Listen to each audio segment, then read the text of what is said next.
All right, welcome back into another episode of Indiebnb. Today we are joined by Mitch from High Crime again for their second go round on the Indiebnb train. Mitch, how we doing? Dude, I'm so happy to be back. Good to talk with you again. How are you doing? I'm great. I'm great. We're just getting through it here in Atlanta, getting a nice Tuesday night. So, well, I mean, what's been going on with High Crime? I mean, when we last talked, like we talked a lot about World's Fair, and we talked about I believe there were two of you on the show with us, and we were doing a lot of we were talking about stuffies and different side businesses and things like that. So what has been the last few years been like for you guys? Well, like all bands, they change and evolve, and we continue to change and evolve. Brielle, who was on the last call with me, she's moved into trying to do those stuffies as full time as she can. And just, I think, like a lot of people, just kind of was getting burnt out on music. So she decided to step away from the band. I forget when that was, some point early last year. And in me, I'm someone who I'm definitely a lifer where I just wanted to keep going, working on stuff. And it was exciting that I got the opportunity to do it in a different way, because with kind of the full band version of High Crime, we had done an EP, we'd done a couple albums and different singles, and all I've ever really wanted to do is be in a band.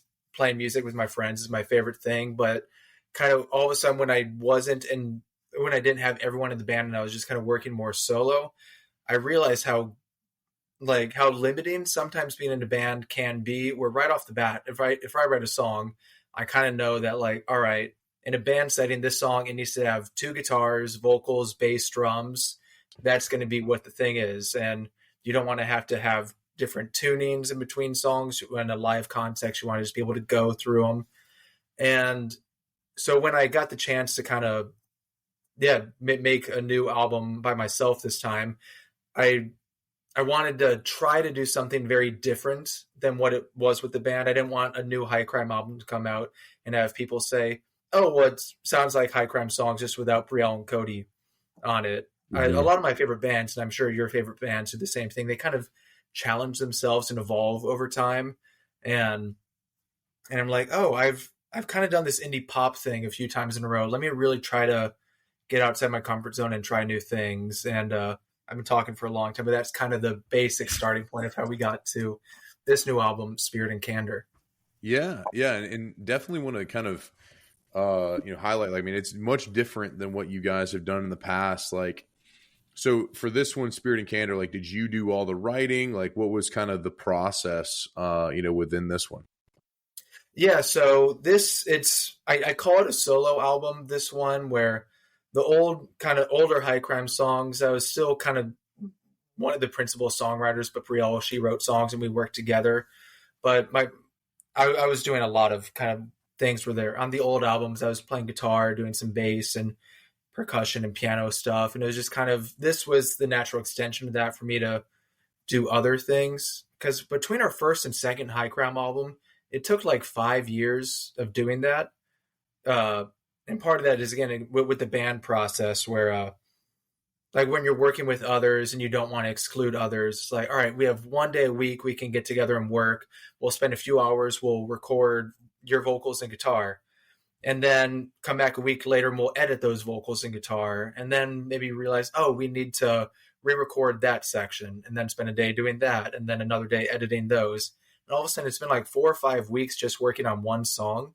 So it can be kind of a slow process. So that was really nice for me this time, where I could work on an album just fully by myself, where I wrote all this music and lyrics. I'm playing every instrument except the drums, and there's a couple harmony vocals I asked other people to kind of sing behind me on. But no, this is pretty much all me doing it. I mixed the whole thing as well, which is something I hadn't done since our very first EP. I mixed that. I wasn't very good then. I don't know how much better I am now, but I'm happier with how this one sounds than my first go around at mixing. Nice. So, I mean, like, really a true solo Mitch effort here. Was there any thought to, like, taking, and putting it under a different name other than High Crime, or was it always going to be a High Crime album?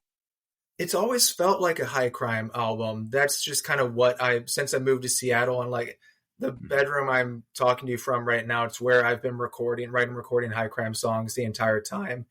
it's what I've kind of built my musical identity into, and it always made sense for me to just continue calling it high crime. Part of it I don't part of it is the creative thing. I had gotten very attached to being high crime, and then part of it is kind of like a selfish marketing thing where the idea of like, oh, we've got however many thousand streams already, we've got this many hundreds of followers, and to kind of start from zero under a new name seemed like something I've already put in the work. I don't want to have to restart everything. And yeah, this is already my brand. I've established it. I've paid for the website and domain. I'm not trying to make my life hard and really do things all over again. Yeah, yeah, for sure. I mean, I think that totally makes sense on that front, especially if it's like kind of the spirit of the music is still kind of similar, and like, you know, there's still definitely an attachment to that, you know, that old stuff. You know, for this album, you know, Everything Under the Sun, that's the one that, you know, has the, you know, currently the most streams. Like, for you creating that one from nothing to something, like, what does that one, you know, kind of mean to you, and where, you know, it being that number 2 slot, like, was that by design to, you know, have it be kind of the one that, you know, sticks out for folks? That was the one when I had that song, that's when I knew I have an album now. Because what I was doing, the way I kind of made this album was, what's the best way to explain it? So like I've written a lot of songs over just my time of playing guitar, and I've been playing guitar long enough where when I pick up any instrument, guitar especially, there's kind of their go-to things that I have. So when we finished the last album and I was starting to write more songs, I would write something and I would think, all right, this sounds like something I've done before. How do I break out of this pattern before? I'm doing the same chord progression, some of the same rhythms and things that I've done before. So just as a songwriting experiment, I grabbed my guitar and I changed the tuning. I've played with alternate tunings before. Other guitar players will know what I'm talking about, where oftentimes if you just play a guitar without putting fingers on it, it sounds kind of like a mess, but you learn the chord shapes to make it sound good. And there are some people where they'll tune their guitar strings to where just strumming things without any fingers, it makes a pretty sound. And then you can just use like one finger and make interesting chords. But I kind of took it a step further, something I hadn't done before, where I just tuned it to where none of my theory knowledge made sense. If I had just the chords that I know, if I make those chord shapes, they don't make sense. And the purpose of doing that was I kind of wanted to turn music from this active process that I had been doing where, all right, pick up guitar, here's how I write a song. Oh, I have this minor chord, let's go to a major chord. Get away from that theoretical side of songwriting and just experiment and see what happens. And from doing that, I ended up with a lot of happy accidents.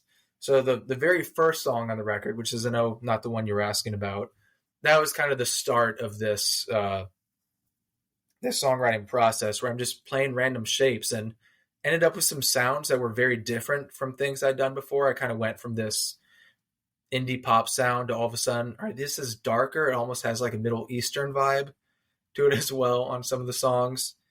And I wrote the track 1 on the album doing that, and I really liked the way it turned out. But the ending of that song did not feel like an actual song conclusion.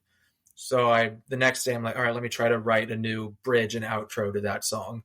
And that's what became Everything Under the Sun, is that second song. And when I had those two songs that kind of flowed into each other, that's kind of when I got really excited, because I'd never really had something where the songs link into each other like that. And so I started thinking, oh, is this going to be a concept album, where is this going to be like Dark Side of the Moon, where things flow into each other, or The Wall by Pink Floyd, where things flow into each other and tell a story? And that was an exciting but daunting idea. So as soon as I had those two songs flow into each other, I decided to keep having songs flow into each other. And that ended up being a 5-song suite. But to start and wrap up my answer, that second song definitely became the thing that felt like most encapsulated what excited me about this suite. The first one's an introduction, and the second one I'm full in, and yeah, I know what I'm doing at that point. Where that's kind of where the mission statement took hold. This is what this is going to be. That it's going to tell a story, which is honestly lyrically pretty abstract, but it is some kind of a story. Yeah, and that's the song that made me really excited to make a whole album using that style. Wow. So, I mean, whenever it kind of bleeds into it, like now when they kind of bleed into each other, like obviously the track listing and different things will kind of, you know, sort itself out naturally. Was that something that like you had to kind of put in any time to, or like as soon as you had all 12, you were like, all right, we got it. Or like, you know, all, I think it's a lot more than 12, but, Right. you know, is that something that you kind of had to think about, you know, moving forward on there or like, The first five songs were pretty much written in the order that they were written, and just are like, all right, that's the way that song four ends. So how do I want song five to flow into that? That one was mm-hmm. kind of slow. Let's speed it up for this one. And by the time I got to that fifth song, I thought I was going to keep going, but the fifth song is a very high energy, bombastic thing. And the way it ends, when I tried to add another song after it, it just felt like no, the first five songs are kind of that's this one story. And the Yeah. album is called Spirit and Candor because I kind of think of it as two sides. The Spirit Gotcha. Suite is five songs up front, which is that thing I've been talking about.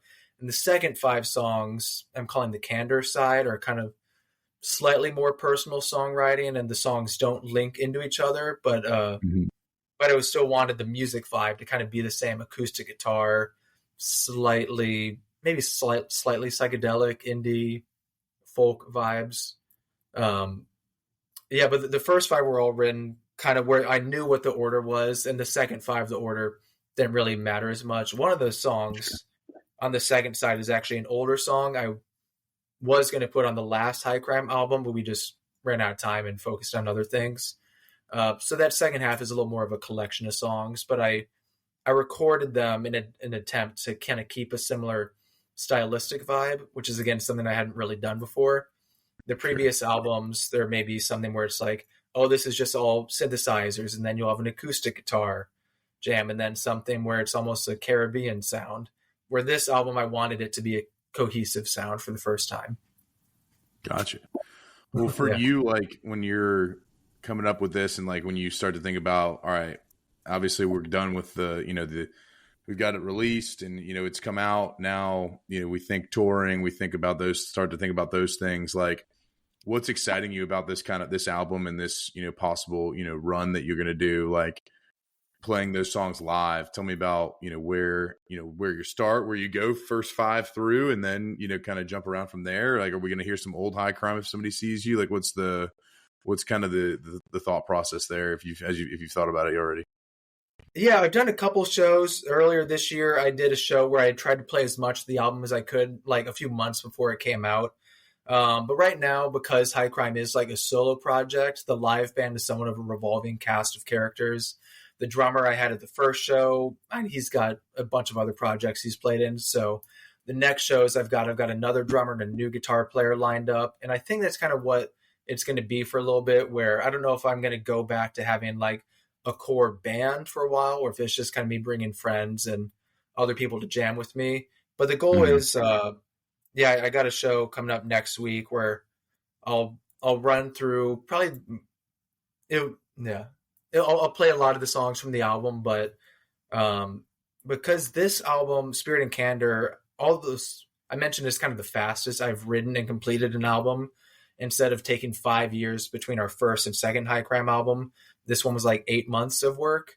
But I've been sitting on this music. I completed it earlier in the spring, so I've been sitting on it for like 6 months, and I have a bunch of new songs that I also want to play live. So I'll, yeah, these next shows I'll probably play as much of the album as possible. There's some things I'm still figuring out how to play live. There's a few more um, musically complex things with this album, both in the arrangements and sometimes some time signature things, or maybe some things where I need four guitars to make this song sound the way I want it to sound, but I don't have four guitar players in the band. Yeah, but I'm kind of working on. I have a rehearsal this week with some new live band members, and we're going to go film some live videos because I don't really have good live videos of this new Mm-hmm. band yet. So that's a priority to get that out there. And I'll send those videos to festivals, hope to play festivals and tour a lot more than I have done historically. Hopefully, make it out to Atlanta. I know I want to get out there, see you guys. Yeah, it'd Yeah. be great. So, I mean, speaking of that, like obviously you got some big you know big shoes there to kind of get into the touring world, I mean, where else do you want to go? I mean, obviously Pac Northwest is probably starting out, but where are some places other than Atlanta that you guys want to get to, as the High Crime Project? Well, I'm someone like growing up, my family, we never did, the only vacations we ever went to Florida every year. So there's a lot of the country I haven't seen. And now that I'm kind of in my early 30s, I want to get out and explore. So the East Coast in general, I've only really been to Florida. So I've never been to New York. I haven't spent time in Los Angeles. I've never traveled internationally. I'm planning a trip to Portugal in May, which I'm really excited for. I would love to play a solo show there. I probably can't afford to fly an entire band out to Europe to play shows, but if I can borrow an acoustic guitar and play a little solo set while traveling abroad, I would go anywhere. If someone says, "Hey, Mitch, come play a show," I'll try to find a way to do it. I love playing shows. There is the ego side of being a musician, where if I can get in front of people and play, that fills me with a lot of happiness. And I'll play almost anywhere. The little bit of touring experience I have found that like some of the small towns, people don't come and play the small towns. So if you show up there, you have people who come out and see you and they're ecstatic that you came, and they're excited audiences. Where when I play San Francisco, they have great shows all the time. So it's not as special of a thing, or Sure. just any kind of major city. So I'll hope to hit some small towns, some big markets, and see the world now that I'm in my 30s, and kind of have a little bit of expendable income to get out there and just have fun. Yeah, I love that. I mean, I think like now's the time. I mean, to get it's the time to be able to go and travel and do those things now. And obviously, sorry to cut you off there, but the other band members who I've been playing with, I've been upfront with them that like, hey, these are my ambitions. If you want to join the High Crime Live Band, I do want to tour. And some of them were like, yeah, I've always wanted to do that too. Like, I would love to try to do that. So, I think what we're all excited about, getting out there, playing as many shows as we can. Fingers crossed. Yeah, for sure. Well, I mean, with this, obviously having, a newer kind of feel for this, project, like, I always want to ask people what they appreciate about, some of the people that are, affecting it. Obviously this is a little bit more solo than it used to be. Oh, sure. But ultimately, like, there are people who are helping, in some form or capacity. And so, like, what is who is someone that you appreciate, that's helped you along the way in this project? And like, tell me about why you picked that. I've got a few actual collaborators on the album. The person who shows up the most is a guy named Aaron Goldman, who drummed on the album. The way I was kind of recording these demos, basically this album is an album of demos that became just a studio recording, where I just kind of replaced crappy sounding things. So a lot of the original drums I had, they were just stolen rips from YouTube that I kind of chopped up and sampled, or maybe just me playing with like a shaker and like claps to try to figure out the feel. And I gave that to this drummer named Aaron, and he improved on my ideas in some really great ways. And just, he played drums on most of the album and was a really helpful person. And just kind of bringing out the best of the songs. There's a song on the album called Treehouse, which I wasn't expecting to have drums on. I already had a lot of layered percussion. I had some rain sticks, and I was like banging bongos and sticks and claps and all these things together. And I kind of liked it. It had this tribal sound where I'm like, I don't want just a rock drum kit on this. But when he was learning the songs for the studio, I had a demo of that song in the song folder. And I told him, oh, don't worry about that one. But he was listening to it. And when he came into the studio, he's like, I have an idea for this song. Let me try to play drums on it. And it made the song so much better. So it's one of the things, bringing in collaborators is really important, because if I'm fully left to my own devices, there are positives and negatives to it. There are some things where in like older versions of High Crime, if I had a weird idea, it may get kind of voted out by committee. If all of a sudden I'm like, all right, this song's in 4/4, but for this, let's just do one measure of 5/4. People are just like, oh, well, that's going to be hard to rehearse. I'm going to mess it up. Let's just keep it simple. Or just any kind of weird idea, especially if you're trying to jam it out, things can get squashed out. So that's a potential negative, where people want things to be easy. They want it to sound good, but they want it to be easy and fun to play to. And if you're thinking too much, that can be hard. But the other thing is with when you have a collaborator, they can challenge you and be like, all right, that melody, when you go from the verse to the chorus, that's where you lost my interest. And hearing those hard truths from people is really helpful. And Aaron could be one of those guys to be like, I don't like the drum part you have here. Let me try this. Let's go halftime.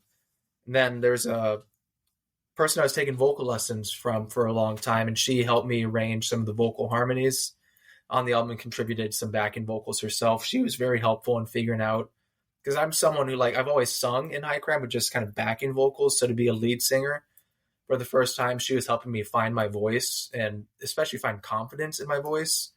A lot of these songs, they in older high crime songs, we had been playing the songs live for maybe a couple of years before they come out on record, where this time I was just kind of in my studio for the first time.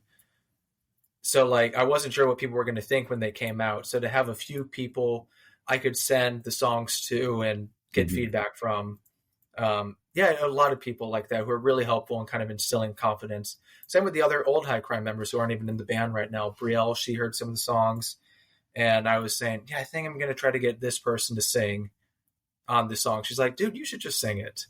I'm like, oh, okay. I hadn't really thought about it. Yeah. So, just to have friends to encourage you when you have the self-doubt, and also to challenge you when they think something can be better. I try not to be too isolated, even though this is a solo project, to get feedback from other people to try to make things better. Because if I've listened to a song 100 times, I kind of lose the objective reality of what it sounds like. Yeah. I mean, the objectivity, obviously, like, getting some fresh ears on anything will help. And that's awesome. You had somebody like Aaron and obviously your vocal person to kind of iterate, but not kind of, things get voted out, more so just getting it, tightened up to where you feel like it feels good. And, for that, like, obviously this is the first step. You said you have a bunch of new songs as well. So like 2025 and beyond, I mean, what do we, obviously touring is also on the docket. Do we have more material to put on put in the recording studio and everything, or what's that look like? We do. Yeah. Thanks for asking. I'm trying to figure out how to kind of shape these songs, because I've kind of got little groups of things. There's 2 or 3 songs that are kind of just almost like acoustic ballad and very classic songwriting. There's one song or a couple songs that are more experimental. One song that's kind of a very rock sounding thing, which I like, kind of reminds me of the Strokes. So it's the type of, and there's one song, if you know what a harpsichord is, this kind of like harpsichord piano sound is like kind of leading the way. And there's a little funk pattern to it, which I hadn't really done before.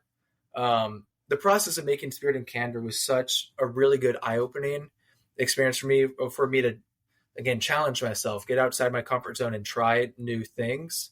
That was such a positive experience. I want to do that again and maybe challenge myself in other ways. Like, all right, don't try to, instead of working from the guitar first this time, maybe try to have the guitar be the last thing and start on piano, which is an instrument I'm not even that good at. But there's like 2 songs I've started on piano that I like the way they're going, because they're getting new types of music out of me, as opposed to the hundreds of other songs I've written that some of them in my mind, they kind of sound the same. So I'm figuring out what exactly the next thing will be. I might just be, I held on to these songs for a while. I imagine what I'll do early next year, drop a single. And then what the single that comes after that may be totally different in style. It may build on that. I'm kind of figuring out what type of sound do I want to go for. Because there's a lot of different styles and sounds I'm playing with. It's like a bossa nova tune I've been sitting on for a couple of years that it may never come out, but I like the idea of it. So to be determined. There will definitely be more new music in 2025, though. I don't know what it will sound like yet, but I've got a few things I want to get out there, songs I'm excited about.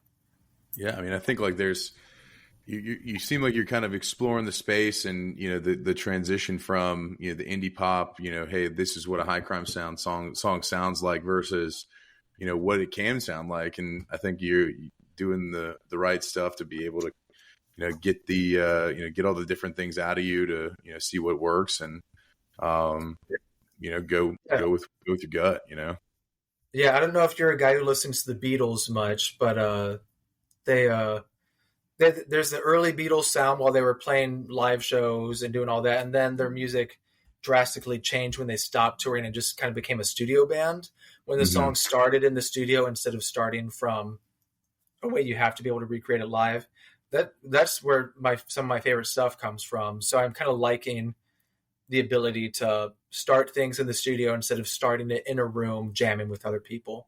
And that doesn't mean I won't go back to the old high crime sound. I'm really proud of a lot of those songs I wrote, and I'll definitely probably bust some of those out live Sure. and go back to that style because there is that's how I've written most of my songs, and I still like the style. But right now, it's really freeing, just trying to do things where I don't know what I'm doing. This album was kind of the first time, and hopefully a lot of songwriters or people who record music will connect with this, where for a long time, probably like 10 years, when I wrote a song and tried to record it, the recording of that song, it was always a little bit different than the way I heard it in my head. Mm-hmm. And this new album was the first time where I'm like, I know how to translate the songs in my head onto a recorded medium. So because I kind of got better at doing that, I wanted to just try other things that, like, I don't know how to get that sound, but maybe I kind of do how now, where I could find a way to make something interesting. And just the process is becoming really fun. When you start a song, like let's say I jam a song with the old band, and it only exists in the live form, and you try to copy the live form on a recording, that's where things get frustrating because it's hard to get that exact feeling.